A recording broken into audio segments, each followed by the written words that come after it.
अस्सलाम वालेकुम रहमतुल्लाहि व बरकातुहू। मैं मोहम्मद फ़िरोज़ रज़ा आपकी खिदमत में हाजिर हूँ और मुझे उम्मीद है कि आप लोग खैर आफियत से होंगे। अगर आप लोग किसी किस्म की परेशानी हाल में हैं तो परेशानी के हाल में है तो अल्लाह ताला आपकी परेशानी को दूर अता फरमाए। अगर आप खुशहाली की ज़िंदगी जी रहे हैं तो बहुत अच्छी बात है, अल्लाह आपकी ज़िंदगी में और खुशहाली अता फरमाए। आमीन। और आज का हमारा जो टॉपिक है, आज जो हम लोग बैठे हुए हैं, आज जो बात करने वाले हैं वो कुर्बानी के मसाइल को लेकर बात करने वाले हैं। यानी जो सवाल आपके जहन में गुजरा है, मतलब आप वीडियो देख रहे हैं, आप कुर्बानी के मसाइल को शायद आप हमारे वीडियो में इसीलिए आए हैं कि आप कुर्बानी के मसाइल को सीख सकें। तो जो आपका सवाल है वही हमारा सवाल है, जो आपके जहन में जो सवाल गूंज रही है वो सवाल का जवाब हमारे मोहम्मद रज़ा साहब के ज़बान में गूंज रही है। तो इसीलिए जो सवाल आपका है वो हमारा है, जो उनका सवाल है वो हमारा है, यानी जो सवाल आपका वो हमारा। एक सवाल ये आया हुआ है कि कुर्बानी कि मजहब इस्लाम में जितने लोग हैं, जितने भी मुसलमान हैं, क्या सभी के ऊपर कुर्बानी करना वाजिब है?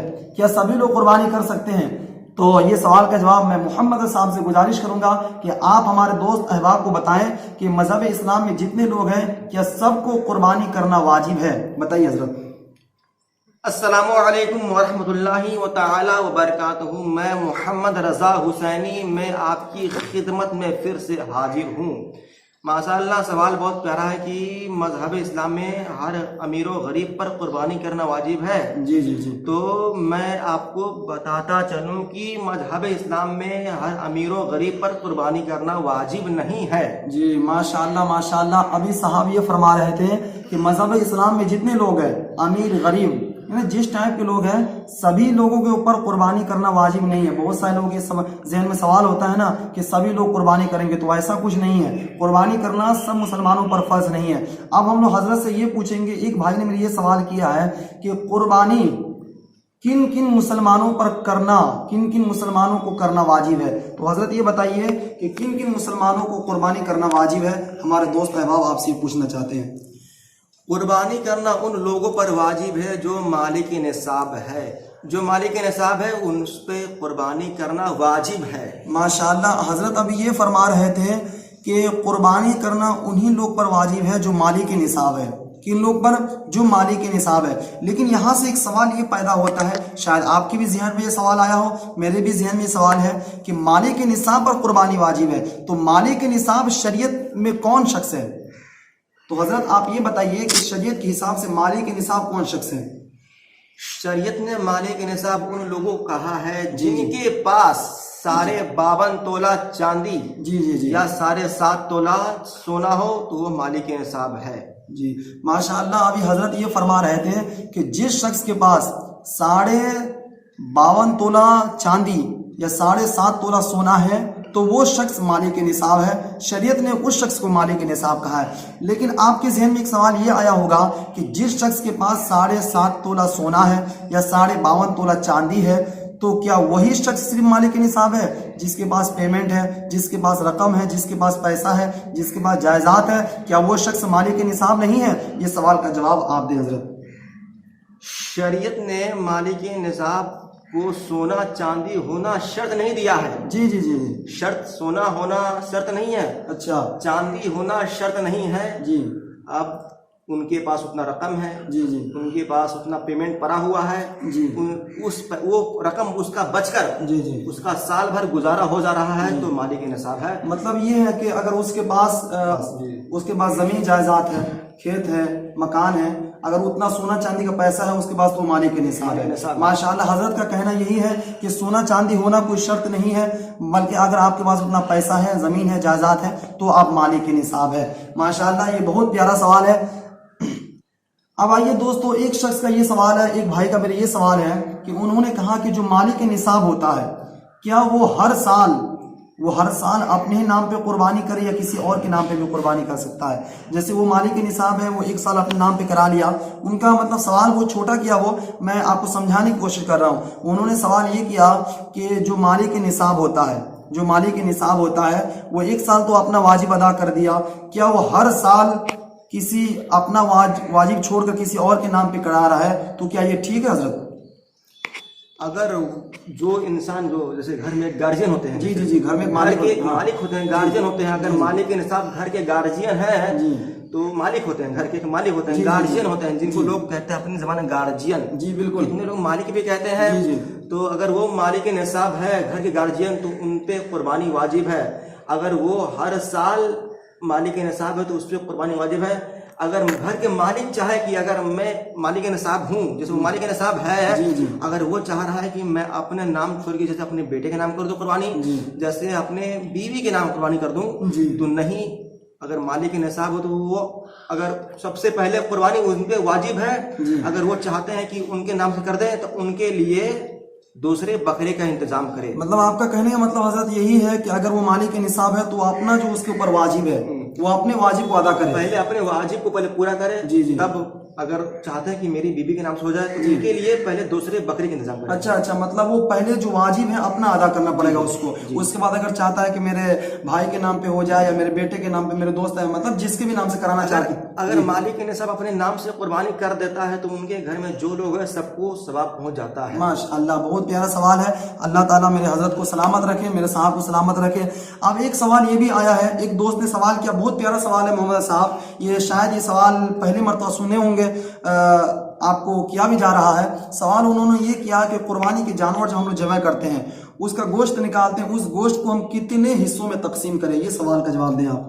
कुर्बानी के जानवर के गोश्त को 3 हिस्से करें। जी, 3 हिस्सा करना 3 पड़ेगा। हिस्सा कीजिए उनको। जी, जी, जी। 3 हिस्सा करने के बाद एक हिस्सा अपने घर रखें, जी। जैसे अपने घर के अंदर रखें, अपने खाने के लिए रखें। जी, जी। और 2 हिस्सा अपने गरीब, यतीम, अहबाब, दोस्तों, अहबाब में बांट दें। जी, तो हजरत का कहने का मतलब ये है और कि कितने लोग होते हैं जो हजरत का कहने का मतलब ये है कि जब हम गोश्त को वहां से निकालेंगे तो उसमें का 3 हिस्सा करेंगे, है ना हजरत? एक हिस्सा आप अपने खाने में रख लीजिए, दूसरा आप गरीबों में तकसीम कर दीजिए, तीसरा आप अपने अपने दोस्तों अहबाब यानी घर में जो आस पड़ोस हैं उनको दे दीजिए। हजरत का कहने का मतलब ये है। बहुत सारे लोग हैं जो जानवर के हर बॉडी के गोश्त खाना पसंद नहीं करते हैं। जैसे जी जी बिल्कुल बिल्कुल। एक पसंदीदा गोश्त जैसे रान हुआ, जैसे जी जी। जैसे सीना हुआ, जो गोश्त उसको अच्छा मानते हैं, अच्छी गोश्त मानते हैं, तो उसको खाने के लिए पहले अपने घर रख लेते हैं एक हिस्से में, और 2 हिस्से जो है उनके पसंद, जो उनके लायक नहीं है, जी जी, उनको अपने यहाँ से भी एक सवाल पैदा हो रहा है। यहाँ से भी एक सवाल ये पैदा हो रहा है कि बहुत सारे लोग ऐसा करते भी हैं, मतलब कुछ गोश्त जो अच्छा गोश्त है अपनी तरफ रख लेते हैं और जो खराब गोश्त है वो किसी और को दे देते हैं। तो ऐसा करना ठीक है हजरत? ऐसा करना बिल्कुल ठीक नहीं है। यहाँ तक शरीयत ने हुक्म दिया है कि कुर्बानी के जानवर को पहले जबा करें और उनके साफ सुथरी बूटी बना के, ठीक है, उसको जैसे बॉडी के जितने भी गोश्त हैं, जो भी पट्टी है, उनको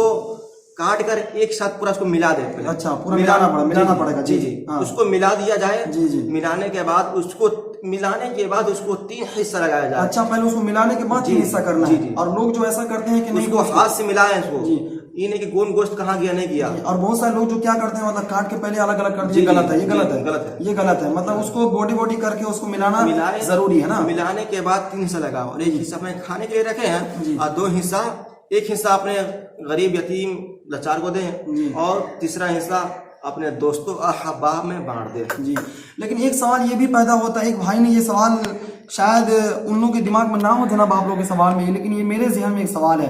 अगर मेरे घर में इतने आदमी हैं खाने वाले, तो मेरे घर में है, ये सवाल को सुनिए पहले आप, मेरे घर में इतने लोग खाने वाले हैं तो हम क्यों गरीबों में तकसीम करें?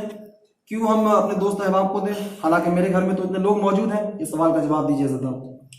अगर उन जैसे मालिक निसाब कुर्बानी कर रहा है, अगर उनके घर में अपने लोग हैं खाने वाले, खुद खा सकते हैं जी, तो देना जरूरी नहीं है। हाँ। अगर दे तो बेहतर है। जी जी। क्या कि उस दिन ना जाने कितने गरीबों के घर में चूल्हे नहीं चलते हैं। जी माशाअल्लाह। अगर दे दो तो ना जाने कितने गरीब के भला हो जाएंगे वो भी। जी जी जी, बेहतर यही है कि अगर आपके घर में खाने वाले लोग हैं तो बेहतर और मुनासिब यही समझिए कि आप अपने घरों को में उसको खिलाइए। वरना अगर आप चाहते हैं कि किसी गरीब का मदद करना चाहते हैं, दोस्त में बांटना चाहते हैं तो बांट सकते हैं, बेहतर है। चलिए माशाल्लाह, बहुत अच्छा सवाल है। आखिरी सवाल ये है कि औरत कुर्बानी कर सकती है कि नहीं? ये सवाल का जवाब हमारे मोहम्मद साहब मुख्तसर जवाब में दें आप। औरत कुर्बानी कर सकती है या नहीं? जी, तो शरीयत ने औरत को भी हुक्म दिया है कुर्बानी करने का। जी माशाल्लाह माशाल्लाह। हज़रत फरमा रहे थे कि औरतों को भी हुक्म मिला है, औरतों को भी हुक्म शरीयत ने दिया है कि वो कुर्बानी कर सकती है। आखिरी सवाल ये है मोहम्मद साहब कि औरत अपने नाम से कुर्बानी कर सकती है कि नहीं? औरत मालिक निसाब होती है कि नहीं? इसके बारे में आप बताइए। अब ये जरूरी नहीं है कि मर्द ही मालिक निसाब हो। अच्छा अच्छा। मालिक निसाब औरत भी होती है, जी उनका लड़का भी होता है, पोता भी होता है। जी जी जिनके पास उतना रकम है वो मालिक निसाब है। हाँ, फिर बात वही पे आ जा रहा है कि जिनके पास 7.5 तोला सोना जी, जी। या 52 तोला चांदी है तो मालिक निसाब, कीमत या उसमें एक समान कीमत हो जी। तो मालिक निसाब है, और जो मालिक निसाब है उस पर कुर्बानी वाजिब है। मतलब बात वही आ रहा है ना जी। कि जिसके पास 7.5 तोला सोना 52 तोला चांदी है जी। तो वो शरीयत वो मालिक निसाब है। अगर वो मालिक निसाब है तो उस पर कुर्बानी वाजिब है, उसको कुर्बानी करना जरूरी है। एक सवाल ये भी आया है मोहम्मद साहब कि कुर्बानी यानी कुर्बानी का जानवर हम लोग जो खरीदते हैं, कुर्बानी का जानवर जो हम लोग खरीदते हैं, तो क्या कुर्बानी के जानवर कैसा होना चाहिए, उसके बारे में आप बताइए। कुर्बानी का जानवर तंदुरुस्त होना चाहिए, बिल्कुल ताज़ा होना चाहिए, मोटा होना चाहिए, जो उसमें कुछ ऐब ना निकल पाए। जी जी ऐसा होना चाहिए उसमें कोई ऐब ना हो। जी। और हजरत यहाँ पे ऐबी से मुराद ये है कि अगर कोई जानवर के अंदर मतलब कोई जानवर का कान कटा हो या वो नंगड़ा हो या दुम कटा हो या उसका नाक कटा हो, तो उसमें कितना कटा हो कि वो उससे कुर्बानी हो जाएगी और कितना ना कटा हो कुर्बानी ना होगी, इसके बारे में बताइए। इसी बारे में आपको मैं इस उंगली के मिसाल देता हूँ। जी जी ये उंगली है, अच्छा, शहादत की उंगली। शहादत की उंगली, जी बेशक। इसमें 3 भाग कर लीजिए आप। जी जी इसको 3 भाग कर लिए आप। जी जी ये 3 भाग हो गया। अगर पहला हिस्सा कट गया है जी तो कुर्बानी हो जाएगी। अच्छा, पहला मतलब ये एक 3 हिस्सा में से एक हिस्सा कट जा रहा है तो कुर्बानी हो जाएगी, कुर्बानी हो जाएगी। और 2 हिस्सा बाकी रहा तो कुर्बानी नहीं होगी। नहीं होगी। मतलब अगर उसमें 2 हिस्सा कट गया तो कुर्बानी नहीं होगी, और एक हिस्सा कट गया है तो कुर्बानी हो जाएगी। जी बेशक। मतलब ये इसका मिसाल है जी, इसको आप समझ गए होंगे। माशाल्लाह। हजरत का कहने का मतलब यही है कि अगर 3 हिस्सा है, जानवर का 3 हिस्सा, जैसे दुम हो गया, कान हो गया, अगर उसका मतलब एक हिस्सा कट जा रहा है तो कुर्बानी हो जाएगी। लेकिन हजरत एक सवाल मेरे जहन में ये गुजर रहा है कि कोई जानवर का अगर पैदाइश से लेकर मतलब उसके पैदाइश के वक्त से उसका दुम ना हो, उसका कान ना हो, उसका सींग ना हो, तो शरीयत ने उसका क्या हुक्म दिया? शरीयत ने उसको भी कुर्बानी करना जायज दिया है। अच्छा अच्छा, उससे कुर्बानी हो जाएगी। मतलब जो पैदाइश से जो ऐबी है उससे कुर्बानी जायज है। हाँ, यानी हाँ कुर्बानी जायज है। चलिए माशाल्लाह माशाल्लाह, बहुत खुशनसीबी की बात है कि हम और आप अभी हमारे वीडियो में आप जमे रहें। रब कायनात की बारगाह में दुआ है कि अल्लाह ताला हमको अगर बोलने में किसी किस्म की गलती हो जाए तो अल्लाह ताला अपने महबूब के सदक़े में और कुर्बानी के महीने के सदक़े में उसे माफ़ अता फरमाए। अगर आप हमारे चैनल पे पहले मरतबा विजिट कर रहे हैं, पहले मरतबा आए हैं, तो आप हमारे चैनल को सब्सक्राइब करना मत भूलिएगा ताकि हमारे हर एक नोटिफिकेशन आप तक जल्दी पहुँचे। फिर मिलते हैं अगले बार। अस्सलाम वालेकुम रहमतुल्लाहि।